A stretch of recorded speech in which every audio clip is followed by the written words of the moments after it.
Hello, welcome to Revenant Reads. I'm Vin, and this is another edition of Fresh Red Kills.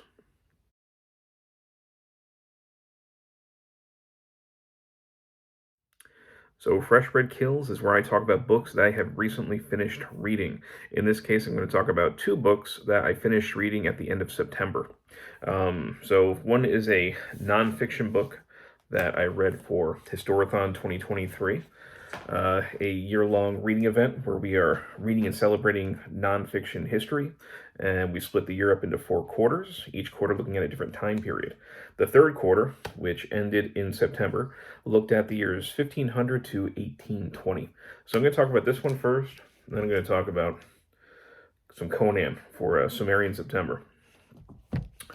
So, this book, which originally was published, I believe, in the 90s, and this is you see the illustrated version of it. Sorry for the glare that keeps happening. I got a window in front of me. But it says, the illustrated Longitude, the story of a lone genius who solved the greatest scientific problem of his time. Now, I was aware of some of the navigation issues, of course, from the so-called Age of Discovery, all the way up through to the 18th and 19th centuries. I didn't quite realize how large the problem was for finding longitude during that time. So this is kind of an eye-opening book in that respect. And essentially it chronicles people's various attempts to try and solve the problem of actually knowing what longitude they were on when they were out at sea. And it focuses most heavily on this guy, John Harrison, who is really the first one to accurately do it, to have an accurate chronometer, which could be used on seagoing vessels to figure out what longitude they are at, and the struggle that he went through to really be recognized as somebody who solved that problem. He was like a self-taught individual. I think he was trained as a joiner. And he used basically the mechanics of clockwork to create multiple versions of chronometers that would really accurately show longitude. And it's a really interesting story. And he's somebody who was trying to get a prize from I think it's like the Royal Longitude Society or something like that. It's been a few weeks since I've read it, so I'm a little bit rusty on some of the details. And if you're new to my channel, my videos are unscripted, so it's whatever comes to mind as I'm discussing these discussing these books.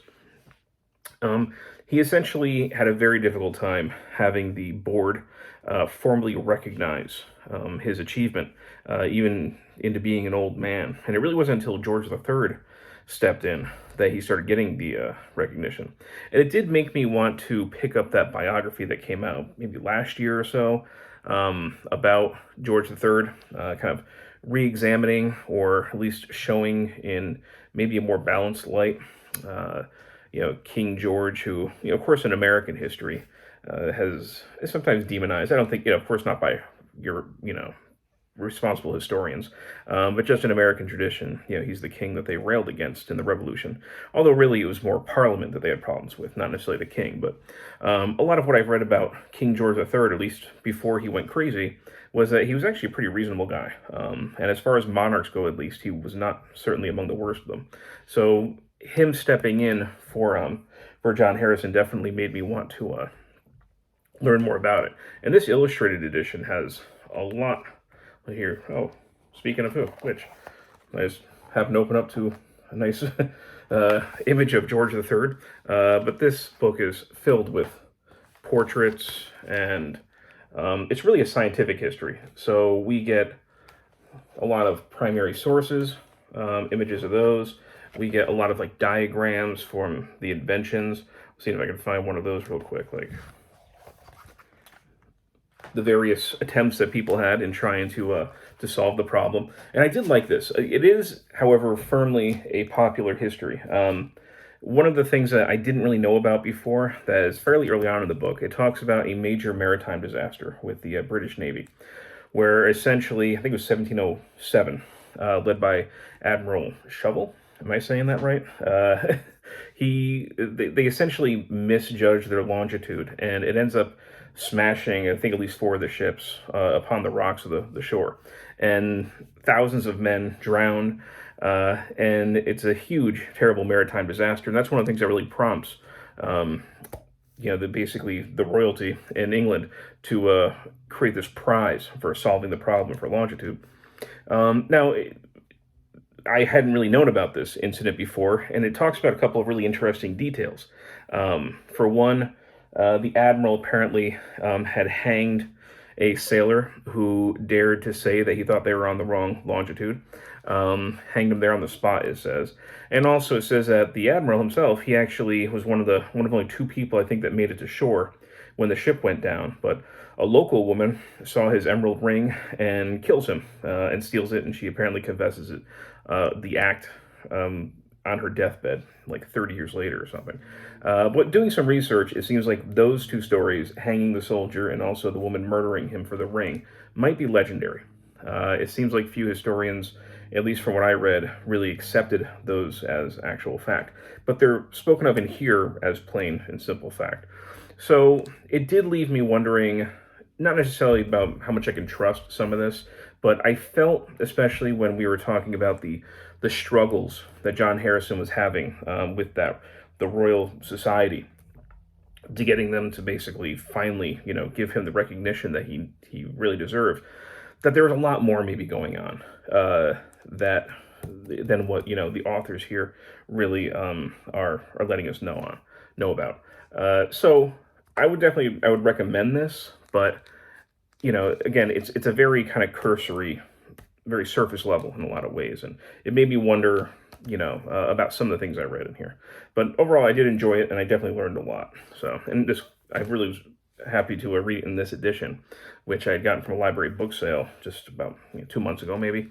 But to have these really wonderful, pretty much every page has got things like that in it, so it was pretty cool. So that I read in September, and the last thing that I read in September was for Sumerian September, which is an event created by Michael K. Vaughan, who is a major Conan fan and Robert E. Howard advocate on booktube. And essentially, it was a month of reading the original Conan stories by Robert E. Howard. Now, these Del Rey editions, they have collected all of Robert E. Howard's Conan stories in 3 volumes, and the stories go in the order in which he wrote them, which is really great. You get to see him grow kind of as a writer. You get to see how he develops the character. Now, the stories don't go in a chronological time for Conan. So the very first story we read of Conan, he's an old man as a king. And then the very next story that you read, he's like a teenager. So it bounces around in time, which I actually really like that quite a bit. This one was published, let me see. I'm trying to get a sense of when I first started reading these things. So published 2005. So around 2005, when the first volume was published, which is The Coming of Conan the Cimmerian, I read that right around then, and I loved it. I love that volume a lot. I love the energy that Robert E. Howard writes with, the way that he writes action. Sometimes, I like to think that I'm somebody who would love a lot of action in books, but sometimes the way that it's written, I kind of get a little bit bored by it.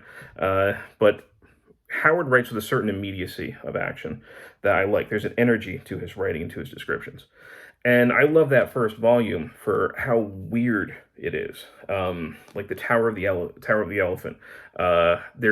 We get this kind of weird cosmic mysteries going in, and we get Conan in fairly short stories, getting put in all these different scenarios. Like it might be like an ancient locker room mystery, or he's with pirates or something.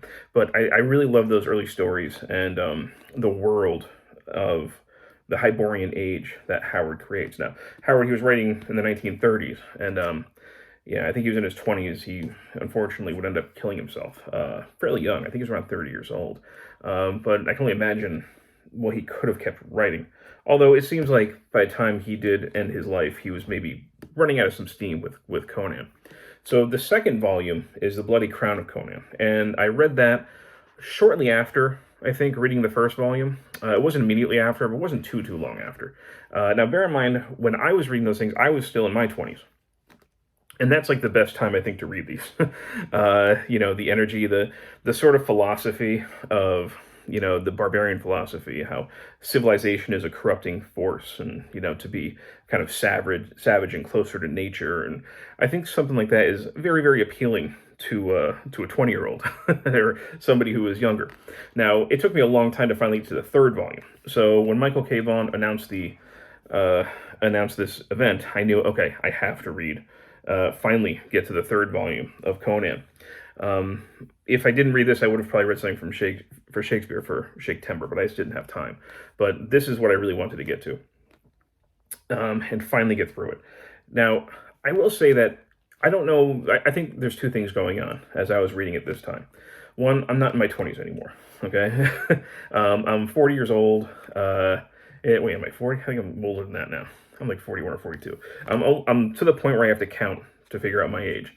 I've got 2 kids. I've got a house. Been, with the same one for a very long time. Maybe the appeal of savage nature without civilization just isn't quite as strong with me anymore. Or maybe it's just the way that it's depicted in these stories, where I just find it far less convincing. So that's one thing that's going on. And also, Howard, by this point in his writing career with Conan, is taking a different tact.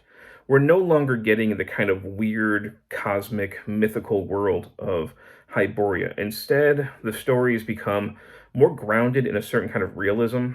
Howard seems to be far more interested in American stories. Now, this is one thing about Conan that was always actually appealing to me as an American. I always kind of compared Conan with Lord of the Rings, where you have Aragorn, and it's the return of the king. He's heir to the throne, and, the proper places for him to finally take the throne. And there's something very kind of old world about that. Somebody destined for the throne. Conan's not. This is more of an American success story. It's like Horatio Alger, but with a lot of bloody swords.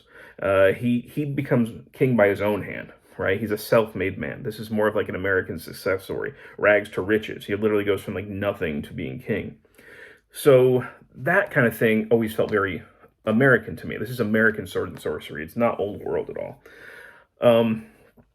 But there's also something very American in particular about these.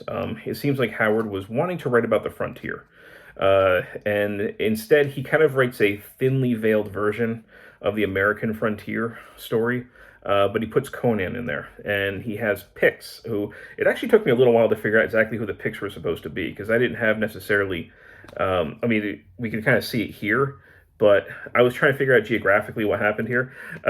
So Picts are essentially Native Americans. And so we have, basically a frontier story confronting Native Americans. And at least in one of the stories, I think it's Beyond the Black River. I think that's what that one's called. Let me just confirm real quick. Yeah, Beyond the Black River. Conan is basically like a Natty Bumppo character. It's like Last of the Mohegans, a James Fenimore Cooper story, where he's kind of both worlds. He is helping these frontiersmen, these settlers, fight against, basically the wilderness and also the wild men who live within the wilderness. So we see him more in those kinds of lights. We don't get as much of the weird cosmic stuff, which I kind of missed as I was reading this, I have to admit. We do have some other things that I think pop up a lot more in this than they did in the previous stories, unless I'm just remembering wrong. So people can let me know if this comes up a lot in the previous stories and it's just been years since I read it, so I didn't maybe notice it as much, or I'm just not remembering. I mean, there is a story in the first collection called The Veil of Lost Women, which has a lot of period racism in it. But I expect that from 1930s, right? I'm not expecting Howard to be this kind of modern progressive. I know that comes with the territory. But there's something else going on here in addition. So we do get some of that period racism, but we also get what I think is an interesting aspect of this. We get Conan obsessing over race. We get a lot of talk from Conan himself about his own sort of racial identification. Like the Picts, they're described as white but swarthy, and people don't talk about them as though they're white. So we have like this idea of racial construction in the Hyborian age, and Conan is constantly kind of reaffirming and trying to validate his whiteness. It almost makes him sound insecure in a lot of ways in these stories. It sounds like he's really trying to be accepted by these white settlers, so they don't think of him as a Pict or something like that, or somebody who's non-white. So it comes off as, I don't know if it's meant to be written that way or if I'm just reading it, as somebody, in 2023 reading this sort of thing, but he comes off as a very insecure white guy in a lot of these stories. So I found that kind of interesting. I don't think it's engaging in presentism to discuss race within these Conan stories, because Conan himself, as a character, is obsessed with race and what racial category he's a part of. I think it's kind of an essential part of the Hyborian Age, at least in these stories. I don't think it was as obvious, I think, in the previous stories, but maybe that's just me. There were certain things that I did like. Stories that I really liked. Beyond the Black River, I liked quite a bit. Red Nails, the final story that Howard wrote before he passed away of Conan, is very good. No, that's a good story. You get Valeria in there, who, again, she kind of looks like, at first she'd be like this kind of like more of a modern take on a woman, but that's not really going to happen in these stories. She's going to be assaulted and kidnapped and all that, and we're going to have to hear about her white flesh being visible. That just comes with the territory. So it was the Man-Eaters of Zambula. This is where we get a lot of period racism in, and that one has not aged particularly well. I didn't think that was a very good story. Not just for the racial things, it just wasn't that great of a story. The Black Stranger, I feel like this is going to depend on the person. That is a very kind of swashbuckling story. It's very much Conan the Pirate. I think I just passed a picture of him in basically pirate gear, and not like an ancient type of pirate gear. This is like straight out of the, this is basically 18th century or early 19th century, early 17th century. I can't get my centuries right. You know what I mean? The pirating age. I'm just stumbling over my words, and it's written that way too. So we have these Zagorans, or if Michael ever sees this video, he's going to be very disappointed for me not being able to remember exactly what all these different cultures are. But they're very much like Spanish conquistadors. My point is, in all that rambling, is that for me at least, Conan didn't really fit that age. This seems like a story that really should have been about piracy, in like the 18th century. But Conan feels very shoehorned into it. He's not there for most of the story, and then when he does show up, he's just kind of, he kind of throws a wrench in the works and kills a bunch of people. So that story didn't really work for me. And what was he on? Beyond the Black River. The first one was,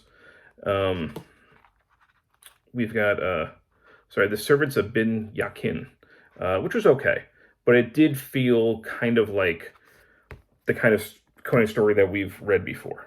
It felt a little bit redundant or tired, as far as if you were just to read those first two volumes and then come to that. You're like, okay, I've kind of read this story before. But that's my rambling kind of thoughts on this. Probably my, Red Nails is great. Beyond the Black River is really good.